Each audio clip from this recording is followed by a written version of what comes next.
Welcome back. Myself Dr. Padmaja, consultant dermatologist at Uro Skin and Hair Clinic, Hyderabad.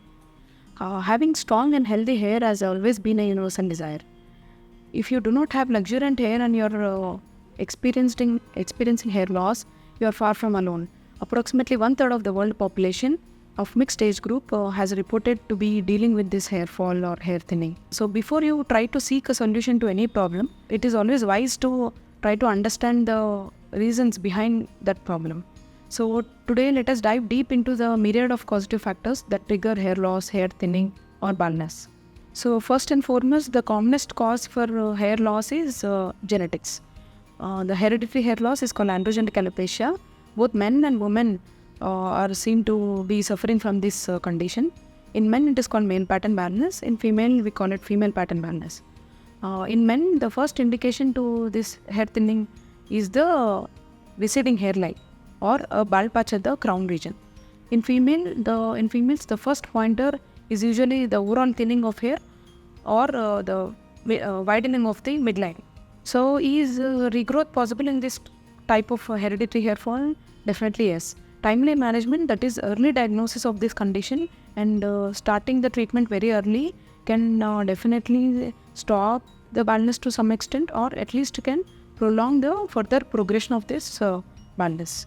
Next common cause is called telogen effluvium. There can be acute and chronic causes for this condition. Acute causes means very temporary reasons which can make your hair fall, but which are reversible. Okay, the commonly seen conditions include giving birth to a child, that is having a delivery, and any kinds of infections in the body, like you're having a viral illness, bacterial infection or a urinary tract infection, or if you have recently undergone any surgeries, or you have undergone or you had any stressful event in your life, like going through a divorce or a bereavement. All this can cause your hair to fall temporarily. Next, chronic causes for this telogen effluvium include any undiagnosed or neglected underlying medical condition, like thyroid disturbances, where both hypo and hyperthyroidism can cause hair loss. Usually, once you start a thyroid medication and you get your thyroid levels under control, it takes 6 months time for the hair fall to stop, and for the regrowth to occur, it may take even more longer. Then polycystic ovarian syndrome, where the patient may have other associated features like acne, weight changes, then menstrual disturbances, etc. Then uncontrolled diabetes mellitus and menopause. All these changes in the body can trigger a hair fall.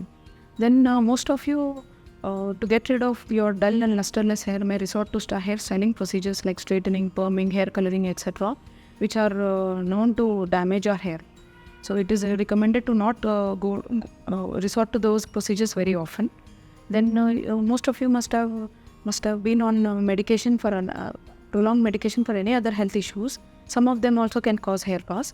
Among them, the most commonly known cause is the chemotherapy for cancer treatment. So using a cooling cap before, during and after your chemotherapy sessions may help reducing the hair fall to some extent. Then dietary deficiencies are also very commonly seen reasons for hair fall, which include iron deficiency, protein, vitamin B12, vitamin D, selenium, calcium, biotin. All these deficiencies also can trigger your hair loss. So it is recommended for you to take foods rich in the above mentioned elements to have your hair strong. Then some less commonly seen conditions which can be reason for your hair loss include autoimmune conditions like alopecia areata, scalp psoriasis, and systemic lupus erythematosus, etc.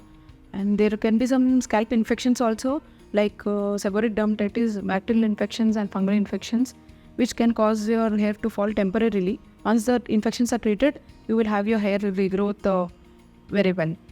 Then there can be some scarring alopecias also, where there is a lot of inflammation seen under the skin, which can permanently damage your hair follicle.